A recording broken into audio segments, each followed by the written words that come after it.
Boa tarde, pessoal, tudo bem? Sejam muito bem-vindos.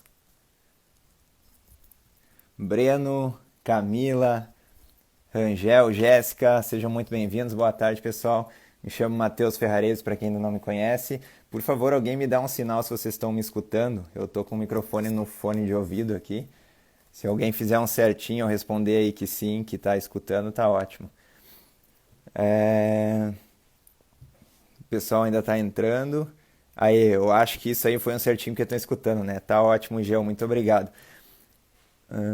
Gisele, doutora Marilisa. Então tá, pessoal, vamos chegando. Eu vou inicialmente aqui tentar rapidamente me apresentar para quem ainda não me conhece. Primeiro eu queria agradecer muito a Mirra por mais essa oportunidade aí, essa confiança no meu trabalho.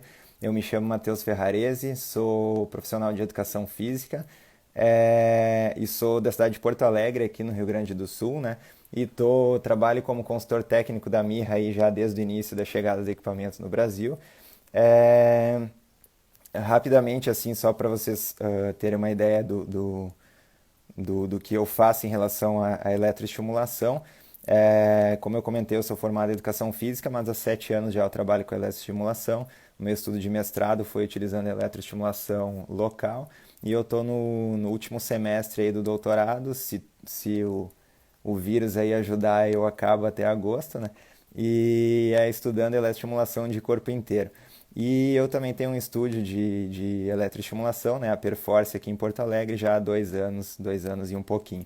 Então a ideia, né, desse convite aqui para vocês é que a gente reúna de novo as pessoas, os entusiastas aí na eletroestimulação, o pessoal que trabalha já com eletro de corpo inteiro, que utiliza a mirra no seu dia a dia, como também aqueles que têm algumas dúvidas, estão pensando aí na eletroestimulação como negócio. Esse é um momento aí para a gente conversar e a gente tentar esclarecer ao máximo essas dúvidas, tá? Eu tenho um script aqui de algumas dúvidas que foram mandando durante a semana, mas fiquem bem à vontade para colocar dúvidas escritas aqui.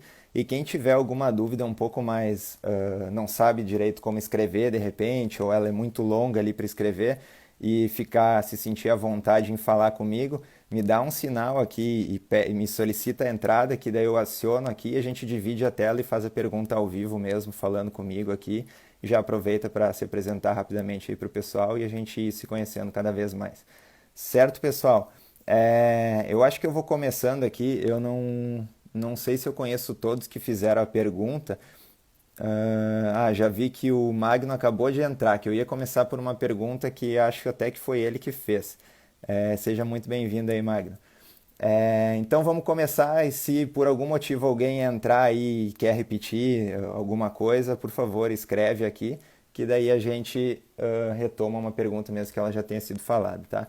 A primeira pergunta que eu queria tentar esclarecer aqui é a pergunta do Magno, que é: a fadiga muscular na eletroestimulação é uma dúvida de vários profissionais. Gostaria de saber qual é a relação do período refratário na fadiga muscular, sistema nervoso central, periférico, bioquímicos, cálcio, potássio, hidrogênio, lactato e outros. Quando eu li essa pergunta, eu vi aqui que, na verdade, pelo que parece, ele quer uma revisão da fisiologia inteira aqui, né? Então tem uma série de coisas aqui importantes, mas eu vou tentar resumir alguns pontos importantes relacionados à eletroestimulação, tá? Até porque a gente está sem slide aqui, sem quadro, então para não ficar uma coisa muito maçante e desconexa aqui. Então, o primeiro ponto importante, tá? Que ele falou ali, dúvida em relação à fadiga e qual é a relação com o período refratário à eletroestimulação, né? O período refratário, na verdade, assim, a gente tem um ou mais pulsos que eles podem coincidir com o período refratário por causa de frequências muito altas, tá?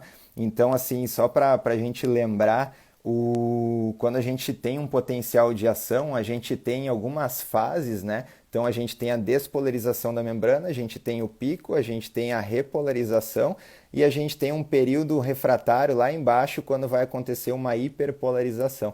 Então, nesse período refratário ali embaixo, num ambiente convencional, de uma contração muscular convencional, a gente não tem nova geração de potencial de ação.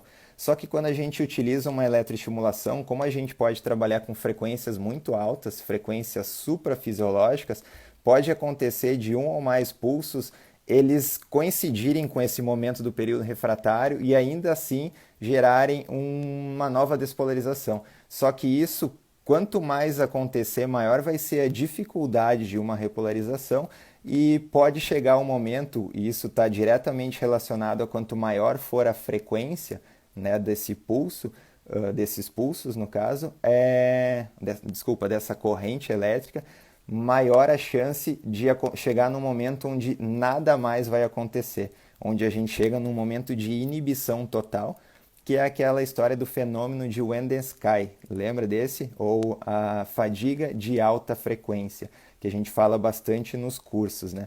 Então, assim, esse é o primeiro ponto. Se a gente pensar em período refratário relacionado à fadiga e eletroestimulação, é esse.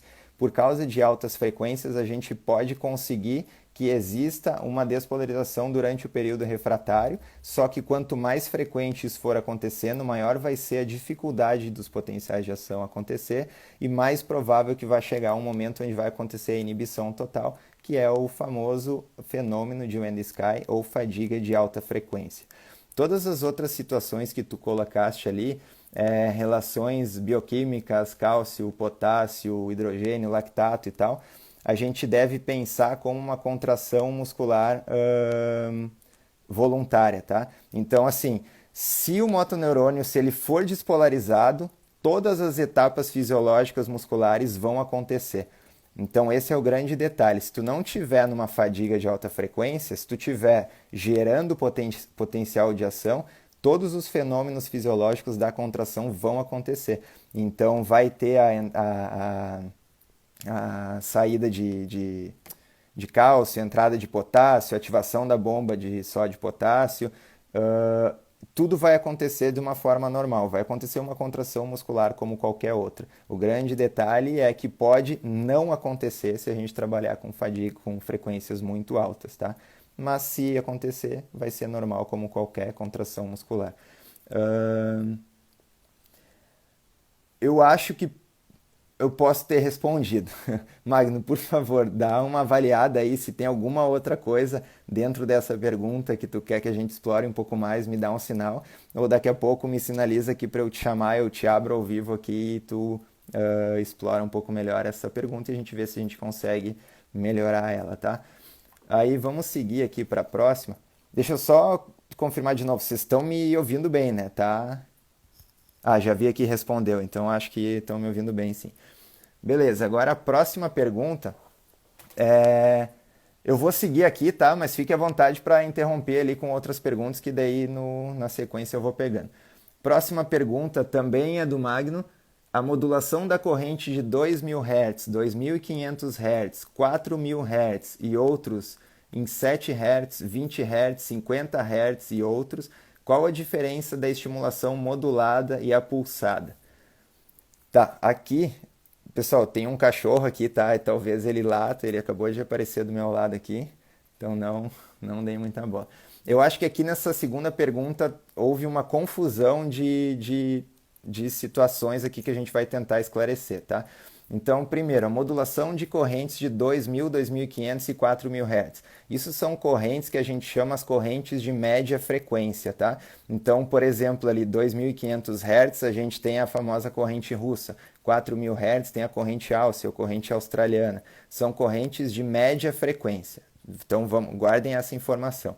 Aí depois tu diz ali, em outros, 7 Hz, 20 Hz, 50 Hz, qual a diferença de estimulação modulada e pulsada? Então, as correntes de 7, 20, 50 Hz são as correntes de baixa frequência, que são as que a gente utiliza na mirra, né? No caso, na eletroestimulação com correntes de baixa frequência. Em todos os equipamentos de eletroestimulação de corpo inteiro são essas correntes que a gente usa.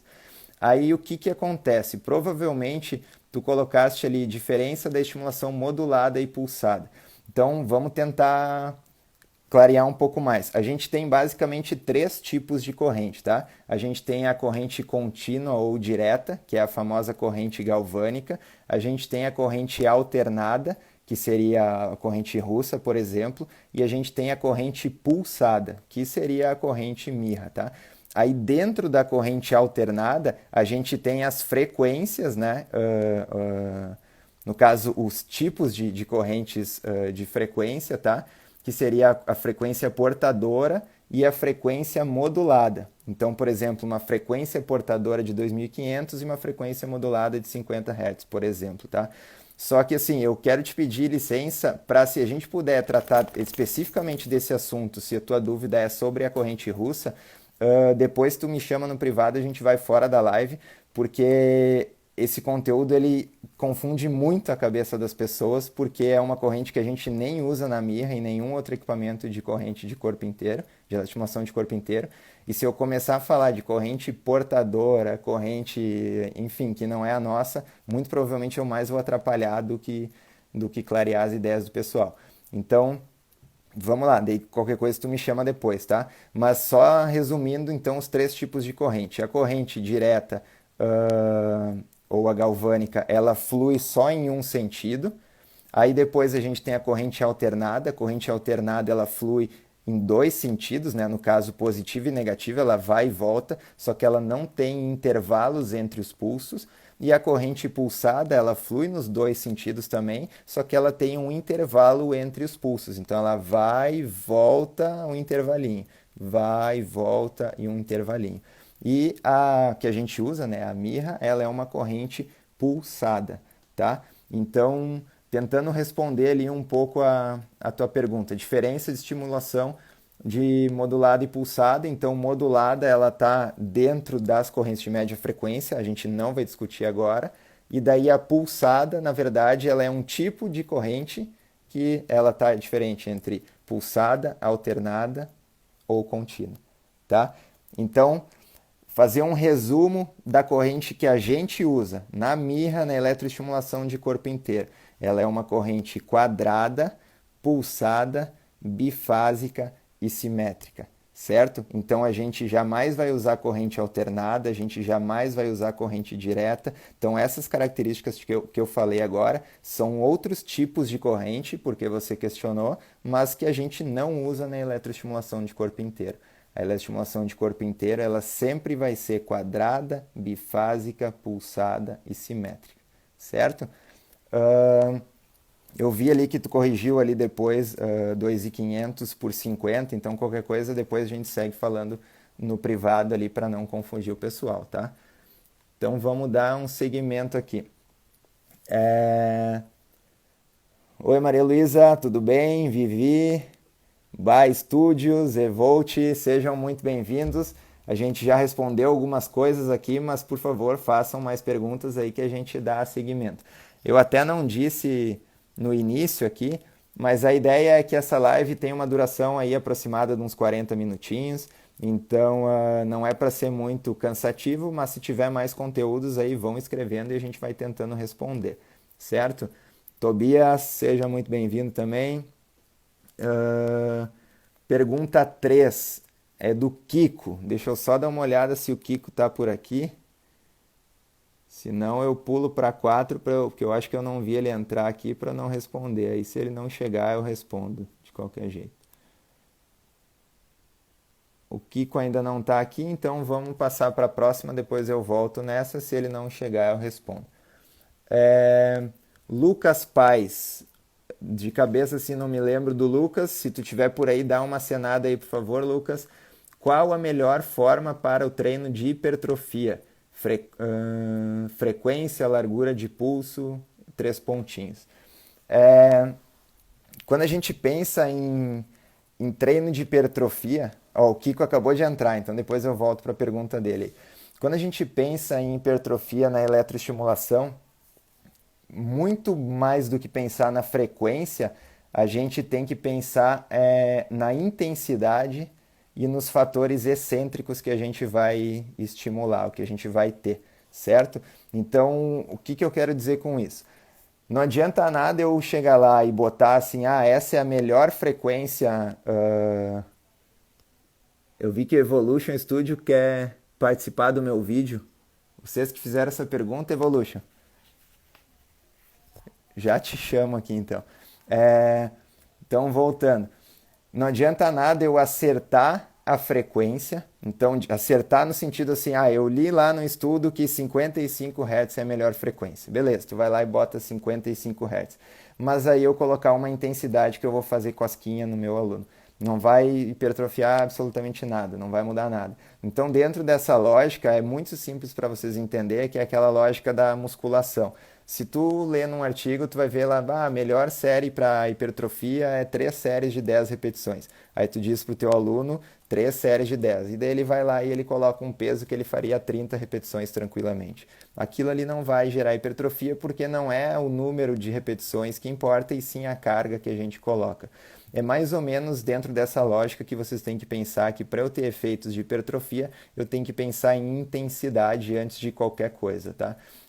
Então esse é o primeiro ponto que eu queria expor para vocês. Aí o outro ponto é a gente pensar que o que mais vai me gerar hipertrofia vai ser os fatores excêntricos, que eu tenho uma grande... lembrar da curva IT, vai ter uma pergunta que eu vou entrar na curva IT. O maior fator de hipertrofia é o fator excêntrico. E quando eu utilizo eletroestimulação de corpo inteiro, principalmente o equipamento da Mirra, que tem um eletrodo 360 graus, eu sempre estou estimulando o músculo agonista juntamente com o meu músculo antagonista. Então, no momento que eu faço, por exemplo, uma flexão de cotovelo, o meu bíceps está contraindo voluntariamente, porque eu mandei fazer essa flexão de cotovelo, ao mesmo tempo que ele está com uma contração muscular otimizada por causa da corrente elétrica, porque o eletrodo está aqui, e o meu tríceps, que num movimento convencional, voluntário, ele deveria relaxar para esse movimento acontecer, ele está sendo contraído de forma involuntária por causa do meu estímulo elétrico. Então, no momento que eu tenho a fase concêntrica do meu bíceps, eu tenho o meu tríceps em fase excêntrica. Só que quanto maior a intensidade que eu colocar no meu equipamento lá de eletroestimulação, maior vai ser a sobrecarga gerada no meu tríceps, maior vai ser a sobrecarga na fase excêntrica, maior vai ser minha hipertrofia. Então, esse é o ponto que eu quero chegar. Independente da frequência, pense em intensidades absurdamente altas. A gente está falando aqui literalmente da máxima tolerada pelo indivíduo, desde que ele consiga tolerar, óbvio, desde que ele consiga executar o movimento. Quando a gente fala máxima tolerada, tem gente que confunde com tortura, né? Aí o cara tá morrendo sem se mexer e fala, dá pra tolerar? Dá, mas tá horrível. Então, assim, não é morrendo, é a máxima tolerada que o cara tolera. Ele vai falar assim, consigo aguentar, e ele consegue realizar o movimento, mas na máxima intensidade, isso que a gente quer. Quando eu penso na máxima intensidade, além de eu gerar um maior fator excêntrico, eu tenho também uma maior área de ativação muscular. Então, quanto maior a intensidade, maior o número de unidades motoras que eu ativo. Quanto mais unidade motora, maior meu torque geral, maior meu efeito hipertrófico também. Esses são os pontos. Se a gente entrar especificamente em frequências, tá? Frequência de pulso, que está aqui na pergunta, hoje a gente observa nos estudos frequências entre 50 e 100 Hz seriam as frequências mais adequadas para hipertrofia. O que os estudos mostram também é que se falava muito que acima de 50 Hz não fazia diferença, porque o torque gerado ele não mudava. Aí saíram outros estudos com frequências maiores, mostrando que até uns 70 Hz seria essa frequência onde o torque não mudava mais. Mas, na verdade, quando a gente olha esses estudos, a gente vê que a partir de 70 Hz, mais ou menos, eu começo a entrar num platô, só que esse platô ele não é exatamente um platô, ele segue com um incremento crescente, mas muito menor do que era antes. Então, o que eu quero dizer com isso? Se eu trabalho com pessoas normais, pessoas que só são ativas fisicamente, e eu quero trabalhar de forma mais segura, com menos receio de fadigas de alta frequência, eu trabalharia com frequências mais baixas, mais próximas de 50 Hz. Se eu estou trabalhando com atletas onde a vírgula lá nos centésimos de segundo vai fazer diferença, eu não vejo por que eu não trabalhar com frequências mais altas, mesmo que o incremento no torque seja mínimo, eu ainda consigo um incremento no torque. Como esse cara depende da vírgula, eu colocaria frequências mais altas, tá? Só que daí um detalhe importante, toda vez que a gente aumentar a frequência, Lembra da primeira pergunta que eu respondi? Quanto mais alta a frequência, maior a chance de fadiga de alta frequência. Então, quanto mais alta a frequência, maior tem que ser os meus intervalos entre cada série de corrente elétrica, ou então, ou ainda, menor tem que ser o meu volume total de treino. Então, esse é um ponto bastante importante para quem quer hipertrofia também. Nos, uh, nos cursos que a gente dá, geralmente a gente mostra pelo menos 4, 5 estudos que faz uma relação de torque pelo tempo, pela linha de tempo, e compara alterações em frequência, largura de pulso, miliamperagem e frequência, largura de pulso, miliamperagem e agora me fugiu a outra variável, mas eles comparam que à medida que o tempo vai passando, o torque ele vai diminuindo. Então, e mostrando que quanto mais alta é a frequência, mais o torque diminui.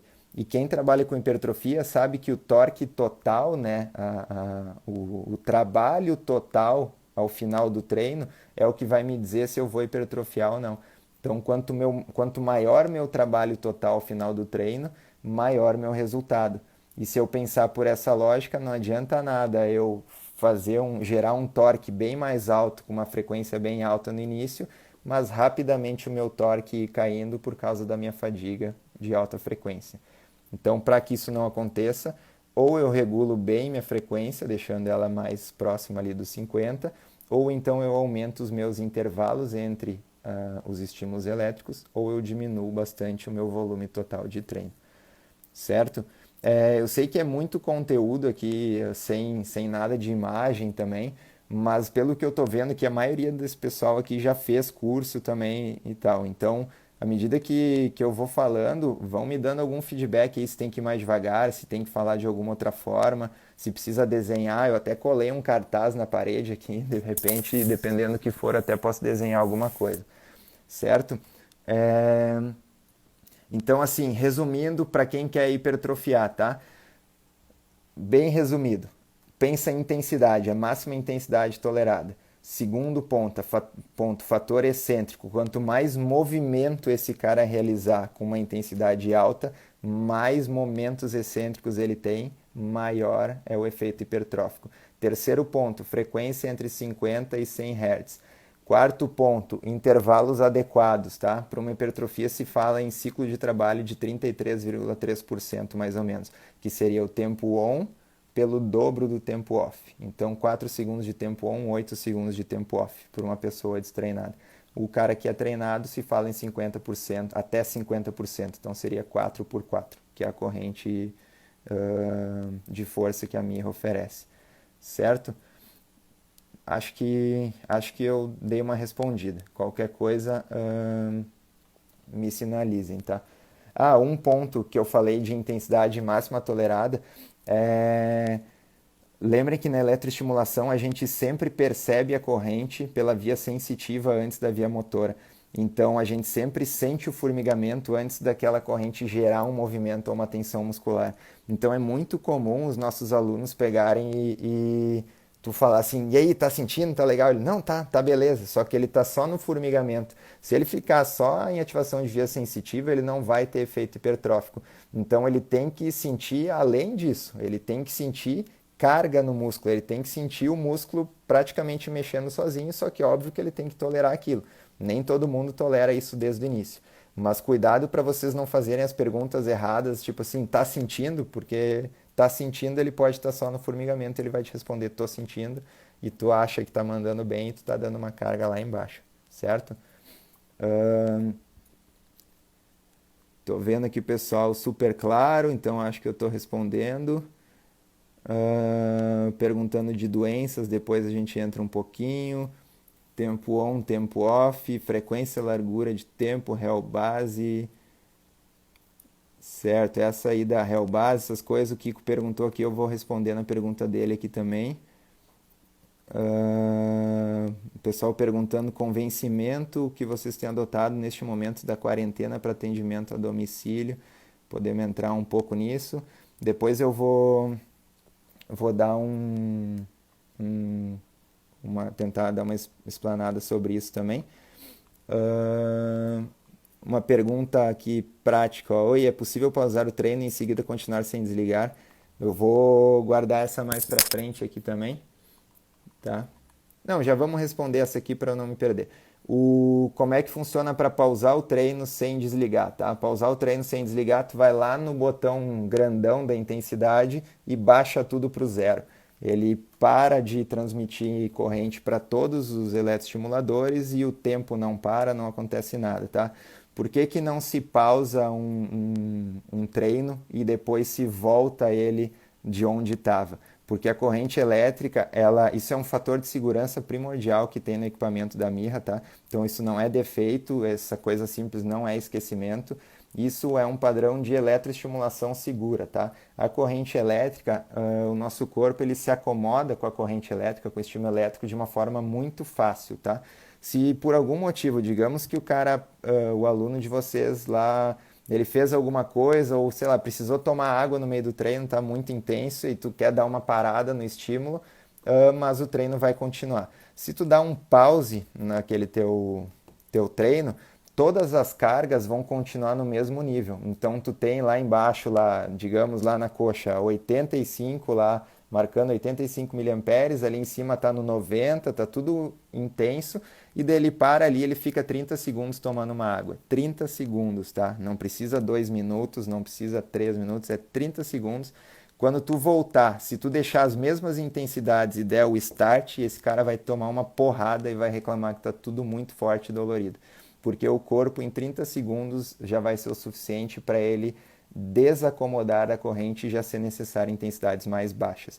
Então, como é que é a pausa com segurança? Tu zera lá em cima o botão de intensidade máxima, todas as equalizações de todos os eletrodos vão continuar funcionando igual, então coxa vai estar igual, vai estar tudo igual, e daí quando ele voltar, tu vai lentamente aumentando para ele ir sentindo. E aí, tá legal? Tá sentindo? Como é que tá? É bem provável que tu vá precisar aí de 3 a 5 ciclos para ele voltar a sentir, voltar a chegar naquela mesma intensidade, sentindo de forma confortável.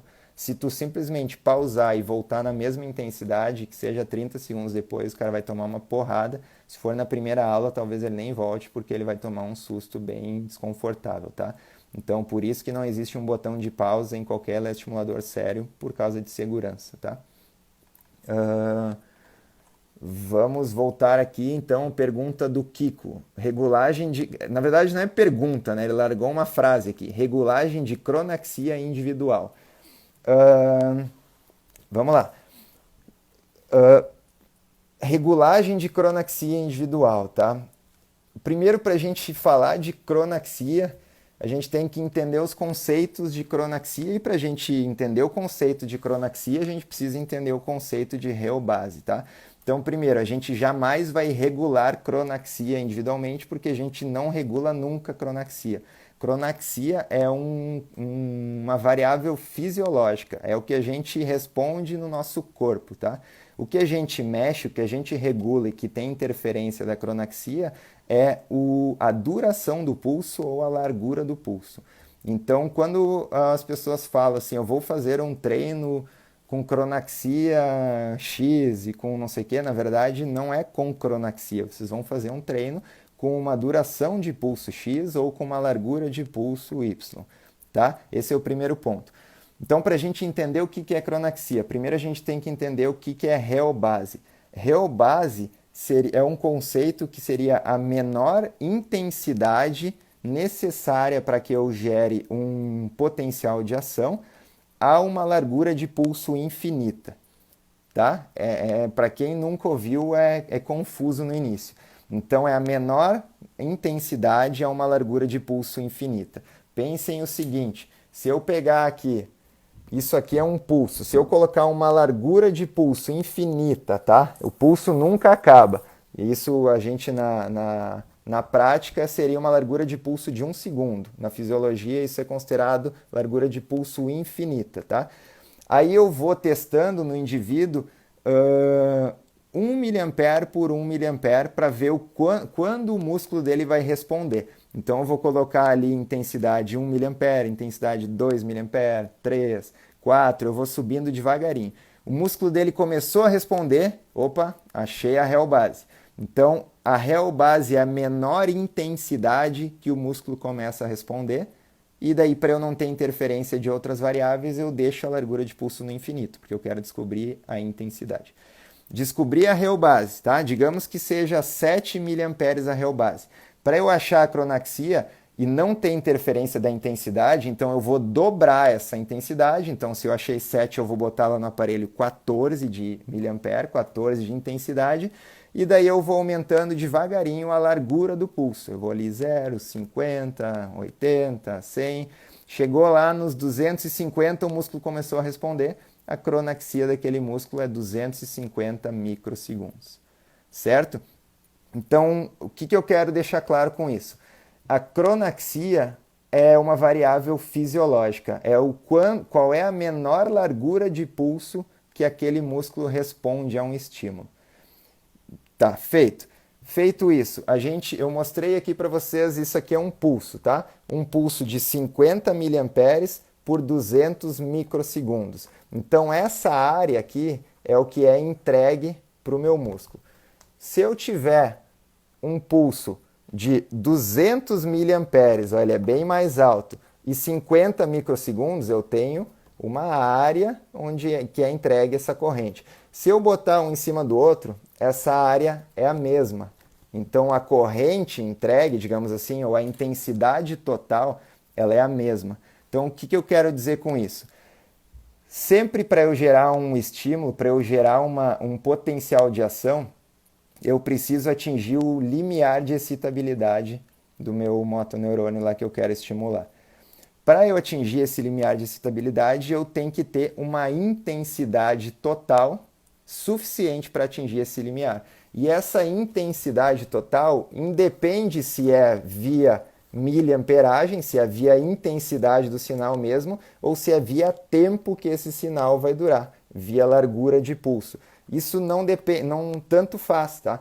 Porque as duas conversam uma com a outra. Então, o que eu quero dizer com isso? Eu posso simplesmente fixar uma largura de pulso para todos os músculos, independente da cronaxia deles. Eu boto a mesma largura de pulso e eu regulo a resposta desse músculo pela intensidade. O músculo que tem uma cronaxia mais baixa, vocês vão ver que em intensidades menores ele responde da mesma forma ou gerando o mesmo torque do que o músculo que tem uma cronaxia mais alta e que eu preciso de intensidades mais altas para chegar naquele ponto. Então, por que eu não faço muita questão e, na verdade, nem defendo utilizar larguras de pulso diferentes em eletroestimuladores de corpo inteiro? Porque ele simplesmente atrapalha a logística, tá? Porque se vocês ficarem pensando qual é a cronaxia de cada músculo e colocar a largura de pulso, eu mostro também em pelo menos 5 estudos músculos que são subtreinados por erros de largura de pulso. Porque imaginem se vocês pegarem a lógica da eletroestimulação de corpo inteiro é que se treine o corpo inteiro.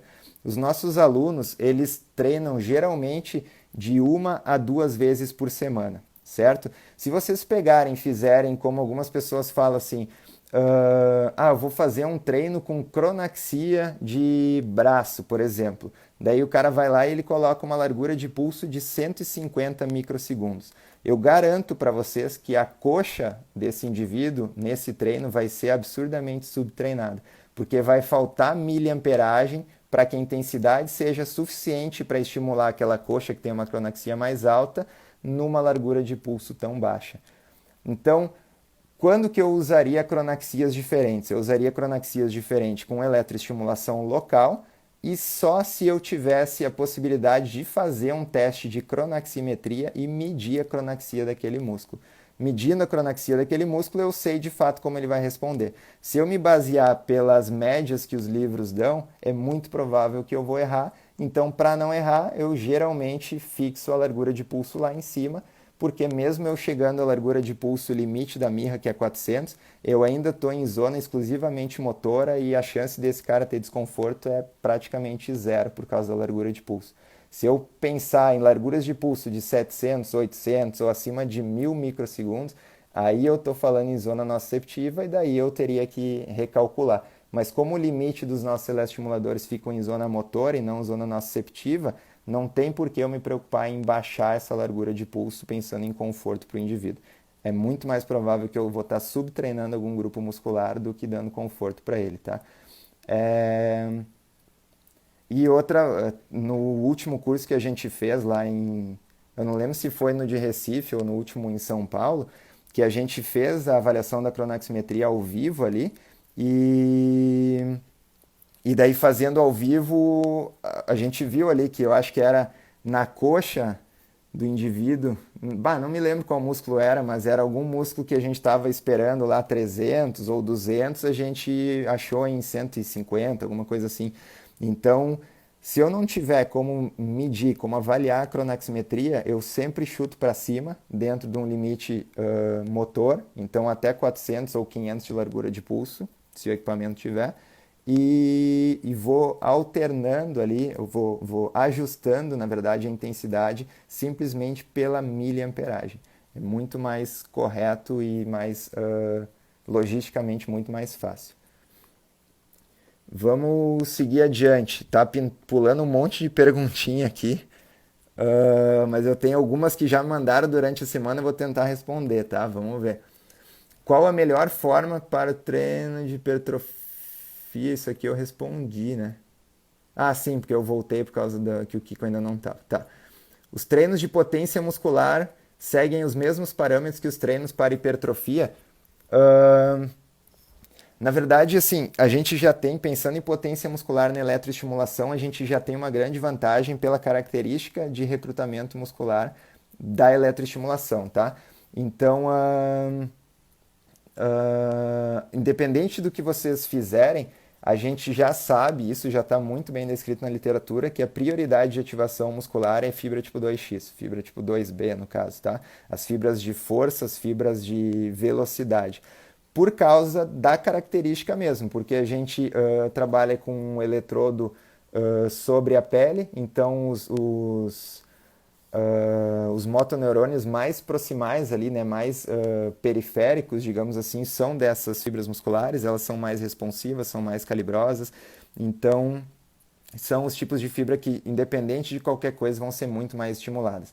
Então, para trabalho de potência, eletroestimulação é muito recomendado, tá? Mesmo que teu objetivo não seja trabalhar potência, se vocês fizerem um teste de potência depois de 3 meses lá treinando qualquer outra coisa com o indivíduo, vocês vão ver que ele vai melhorar a potência.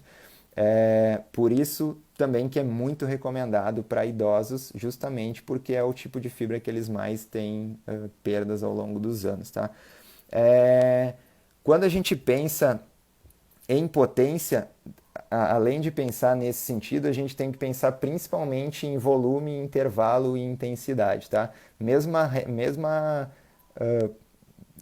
semelhante à da hipertrofia, tá? Então, intensidades absurdamente altas, a gente tem que pensar. Quanto maior a frequência, maior vai ser a velocidade do sinal, então, o maior vai ser o número de pulsos, então maior vai ser o estímulo associado à potência, só que maior a chance de fadiga de alta frequência. Então, por isso, os treinos específicos de potência, a gente tem que pensar em séries absurdamente curtas, em intervalos absurdamente longos e volume de treino absurdamente curtos também. Então, pensem numa musculação convencional. Quando a gente treina potência, é 3 séries de 1 a 2 repetições na máxima velocidade ou com a máxima carga, intervalos de 5 minutos, faz 5, 6 séries, o treino acaba. Então, é mais ou menos a mesma lógica. Se a gente pensa em potência simplesmente porque eu quero melhorar um pouco a potência, faz o treino convencional para qualquer outro objetivo, esse cara vai melhorar a potência. Se tu tem um atleta que ele precisa da potência como valência específica de treinamento, faz um treino específico de potência. Aí é séries muito intensas, muito curtas, intervalos muito longos e volume total de treino muito curto também. Certo? Outra pergunta aqui. Em relação à creatina quinase, qual o valor ideal após 3 meses de treino? Tem algum trabalho científico falando da creatina quinase nos treinos com MS? Tem alguns trabalhos já falando de creatina quinase com MS, tá? Tanto estudos de caso relatando algumas situações, quanto estudos mais acompanhando o treinamento para ver o que que acontece. É... Pessoal, eu já vi mais uns convites aqui para eu abrir aqui, mas está pulando muita perguntinha aqui, daí eu falando eu acabo me perdendo, tá? Depois eu vou retomar um pouco aqui e já que está fluindo bem, que pessoal, eu tô vendo que tem bastante dúvida, daqui a pouco a gente pode combinar uma outra live aí um pouco mais para frente para seguir respondendo essas questões. É... Me perdi. Ah, creatina quinase, tá? O que que acontece em relação à creatina quinase? Quando a gente dá os cursos, a gente geralmente comenta como diminuir o aumento da creatina quinase, principalmente nas primeiras sessões, tá? Os estudos que eles avaliam creatina quinase de forma longitudinal, tem um que avaliou no momento zero, no caso ali no primeiro treino, depois no na sétima semana, depois na 14ª semana, tem um que colocou na semana, na primeira ali, depois na 10ª semana. Então, o que que eles observam, tá? Dentro da média dos estudos, se observa que aproximadamente 10 semanas ou aproximadamente 10 sessões de eletroestimulação, o corpo se adapta aos estímulos em relação à resposta de creatina quinase, tá? O que que eu quero dizer com isso? Nas primeiras sessões, mesmo que vocês façam treinos mega controlados, a tendência é que a creatina quinase do aluno de vocês aumente a uma proporção de um treino muito intenso, tá? O quanto que pode chegar, tá? Uma creatina quinase num exame de laboratório convencional, dependendo do método que for avaliado essa creatina quinase, ela vai estar aí girando em torno de 130, 150, mais ou menos, unidades por litro, que seria o número considerado saudável, tá?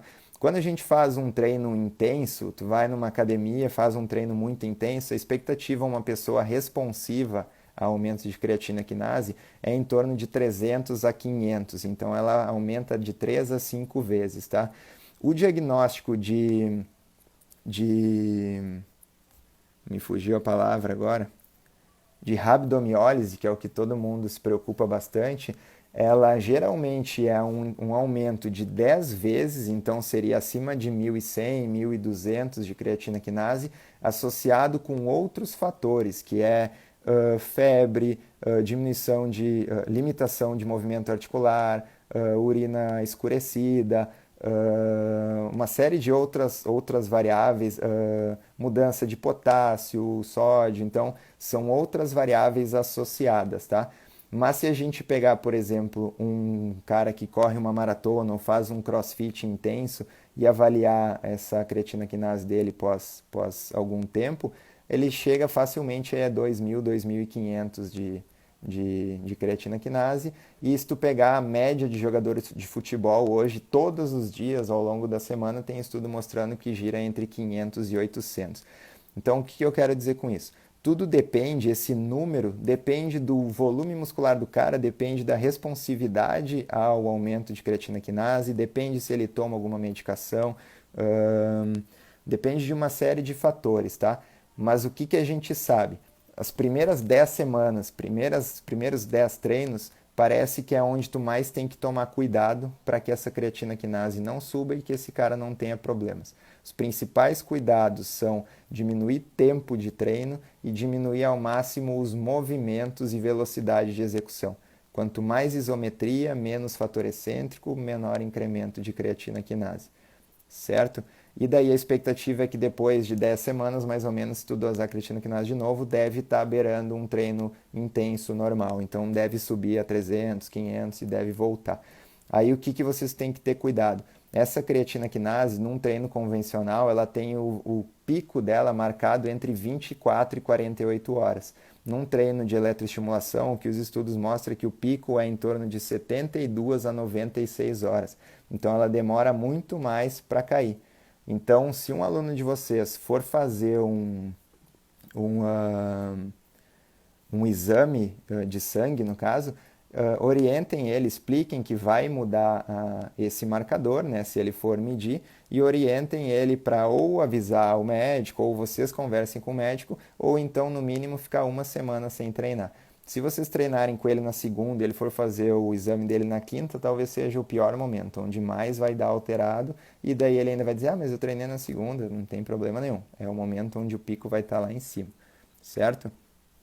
Ah, Aí, outra pergunta aqui: eletroestimulação mais musculação, eletroestimulação mais funcional ou só eletroestimulação? Em termos de efetividade para resultados. Pergunta do Nelson. Cara, isso é muito, muito relativo, tá? Vou dar um exemplo bem prático, assim. Se o meu aluno não gosta de treinar musculação, eu jamais passaria MS em musculação. Ele não vai render na musculação e ainda vai ficar de cara comigo, por exemplo. Se o meu aluno não gosta de fazer funcional, mesma coisa. Agora, se meu aluno diz assim, eu não vou largar funcional, porque funcional é minha vida, eu vou fazer MS para complementar, vamos fazer funcional. Mas se tu treina bem a vida inteira funcional e gosta, não tem por que a gente parar. Então a gente associa os dois, tá?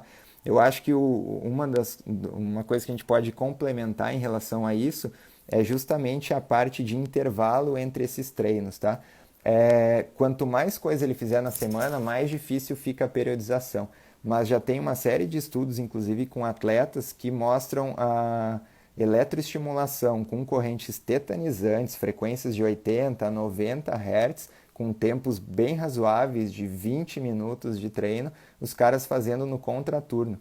Então eles treinam 5 vezes por semana, por exemplo, futebol, e de tarde lá 2 vezes por semana fazem 20 minutos de eletroestimulação, e os caras tendo resultado, por exemplo, de aumento de potência, que numa pessoa normal, sem adaptação a esse treino, provavelmente ele poderia até ter uma lesão, aí, um quadro bem importante aí, de sobretreinamento, né?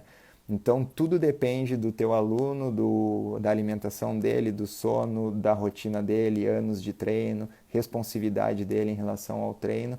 Eu diria o principal fator de escolher isso é o quanto ele se adapta àquele treino e quanto ele gosta de fazer. Quanto mais ele gostar de fazer aquele treino, menos eu vou pensar em tirar aquele treino dele, certo? Em idosos, seguindo com perguntas do Nelson aqui também, idosos acima de 70 anos, qual a sua recomendação de treino e frequência semanal? Uh, Cara, os idosos são os que mais se beneficiam nisso, tá? Inclusive o meu estudo agora do doutorado é idoso, tá? Também depende muito de uma série de situações, mas eu, no meu estúdio, eu não trabalho mais do que 2 vezes por semana, justamente porque eu trabalho em altíssima intensidade e com frequências suprafisiológicas. Então, eu acredito muito na ideia de treinar com uma intensidade maior, justamente para ele dar mais intervalo, tá? Então eu sigo trabalhando com eles com frequências altas também, mesma lógica, de 50 a 100 Hz, principalmente porque o objetivo deles é ganho de massa muscular. A única coisa que eu doso, dependendo do idoso, é aumentar o intervalo ou diminuir o tempo total de treino, tá? Mas eu recomendo 2 vezes por semana sem problema nenhum. Lembrando que a intensidade máxima é a máxima do indivíduo, então para alguns a intensidade máxima é ficar sentado, levantando o braço assim, né? Não necessariamente precisa ser plantando uma bananeira e tal, mas, mas eu trabalho com frequências suprafisiológicas de 50 a 100 Hz e frequência semanal de até 2 vezes por semana, priorizando o máximo intervalo possível. Então, se for possível, segunda e quinta, terça e sexta. Se não, ainda tem alguns que fazem terça e quinta, segunda e quarta também, sem problema. Só acompanhar se ele está evoluindo, se ele está se sentindo bem e tal.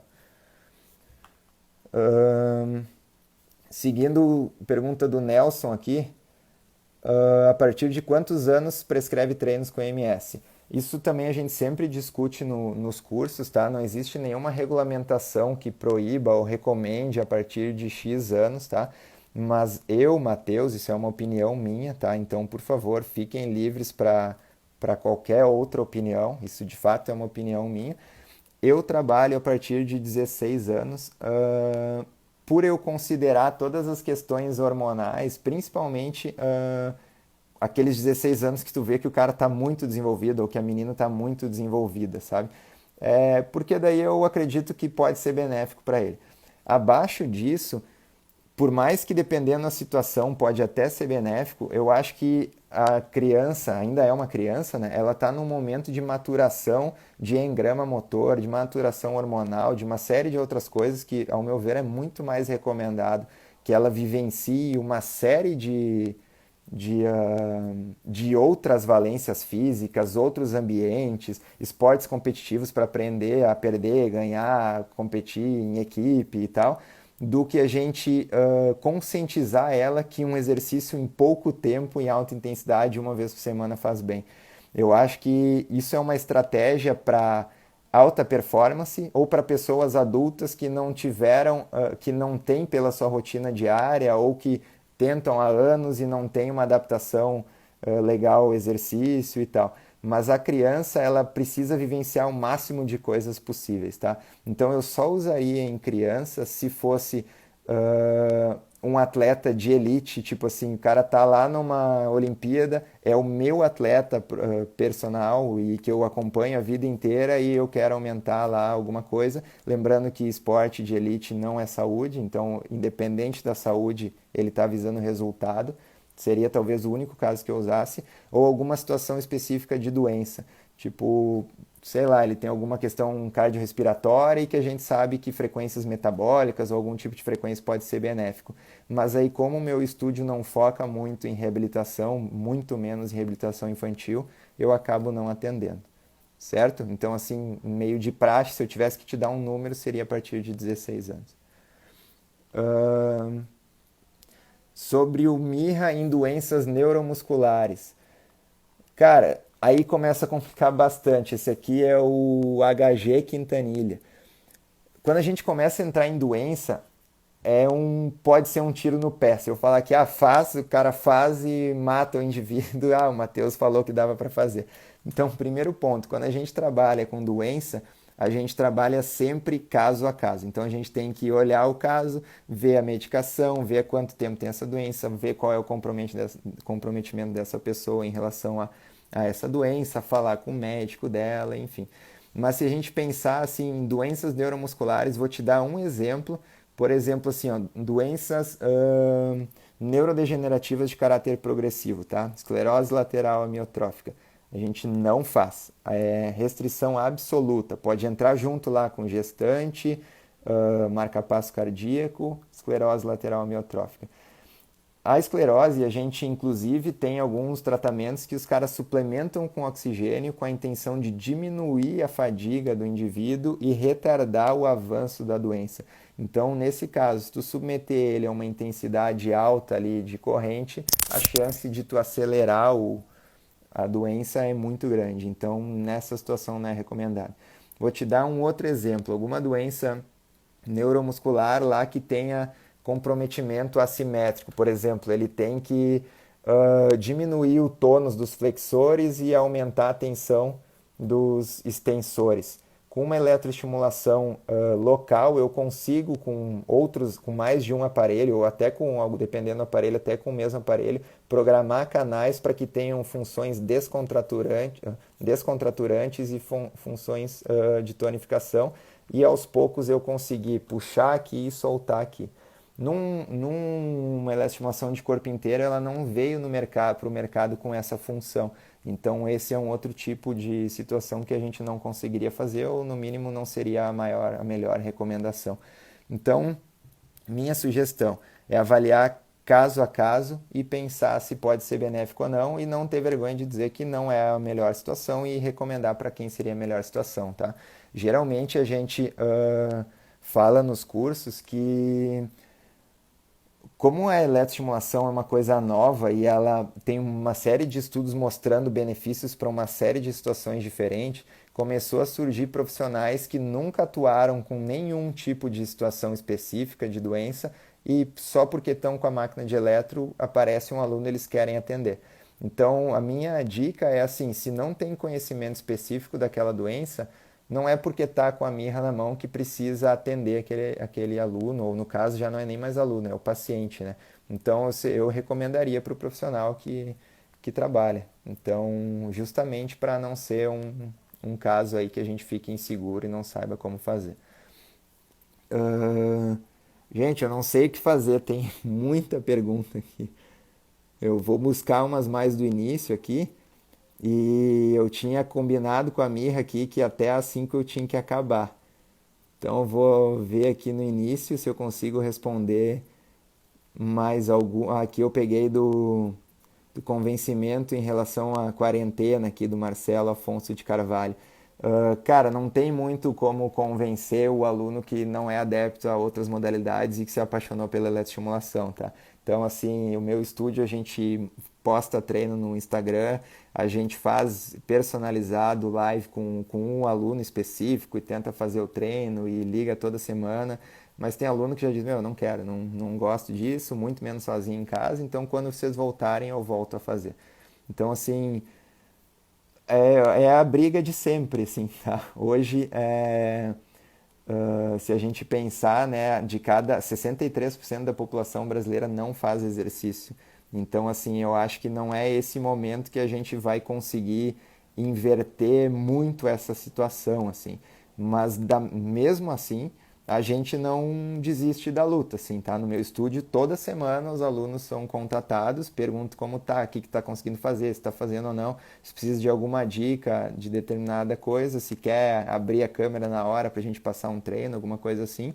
Mas infelizmente a gente não consegue nada parecido com o que a gente tinha com a eletroestimulação, então a gente tem que esperar mesmo, né? Ahn, enfim. Tobias perguntou tempo on-off. Eu dei uma respondida por cima. Ah, te abanei sem querer aqui, Sabrina, mas vai um abana aí. Eu dei uma respondida por cima, Tobias, de tempo on-off, o que a literatura preconiza, só que lembrando que a base da literatura, pensando em tempo on-off, não tem nada com eletro de corpo inteiro ainda, tá? Aí a gente se baseia na recomendação para eletroconvencional, eles falam em ciclo de trabalho o ideal, o de 33,3%, que é o tempo off, o dobro do tempo on. Esse seria o ideal para correntes excitomotoras, tá? Só que podendo chegar até ciclos de trabalho de 50%, que seria o tempo on igual ao tempo off. Os estudos com eletroestimulação de corpo inteiro, eles ainda nenhum comparou tempo on e off diferente, mas a grande maioria dos estudos utiliza tempo on-off de 50-50. A grande maioria dos estudos, independente do que eles estão testando, eles usam a corrente convencional de fortalecimento da mirra, que é 85 Hz de frequência, 350 de largura de pulso, tempo on de 4 segundos, off de 4 segundos, que dá um ciclo de trabalho de 50%. Certo? A Célia tinha perguntado há um tempão já. Uma pessoa que teve câncer e terminou quimioterapia há meio ano pode fazer eletro. É a mesma lógica, Célia. Tem que avaliar com o médico, avaliar como ela tá. Já tem hoje 3 estudos de de mirra, né, utilizando exatamente a mirra com pacientes com câncer, inclusive durante a quimioterapia. Acho que vale dar uma lida e eu não trabalho, tá? Assim, não tenho pacientes com câncer, tenho pacientes pós-câncer, como essa situação aqui. Aí vale falar com o médico, ver como está a recuperação e fazer, tá? Mas eu sugiro que faça o curso assim que a gente tiver essa possibilidade, óbvio, com o Francimar, o curso de reabilitação e a estimulação de corpo inteiro em doenças e tal. Ele fala bastante da situação do câncer, tá? Pessoal, eu não entendo muito de live, mas entrou um cronômetro aqui de 1 minuto e 28 segundos para desligar. Eu não sei o que vai acontecer, mas antes disso eu não quero deixar de agradecer vocês. Desculpa quem eu não consegui responder. Por favor, guardem as suas perguntas. A gente vai salvar aqui, óbvio, com a Mirra. E fiquem atentos, como teve bastante pergunta que eu não consegui responder, vamos programar uma próxima. Espero que tenha sido de valia aí para alguns, pelo menos. Espero que tenha sido claro e tirado algumas dúvidas.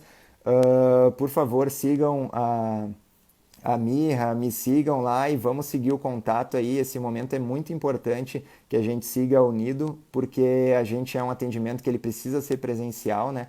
Então é importante que a gente siga aí ao máximo possível, aumentando nossos conhecimentos para quando voltar, que a gente volte com força total, volte cada vez mais as pessoas conhecendo a nossa metodologia, a nossa tecnologia e cada vez mais cresça aí o assunto e cresça essa técnica. Eu não tenho dúvida que vai crescer, mas cada vez mais cresça e cresça com a gente que está à frente aí há tanto tempo, cresça com a gente seguindo na frente com conteúdo, com parceria e levando a tecnologia adiante, tá? Muito obrigado de novo, Mirra, pelo espaço. Obrigado, pessoal, pela paciência. Desculpa se não foi tão claro por não ter nada aqui de comunicação. Mas um grande abraço e até mais, tá? Valeu, um abração.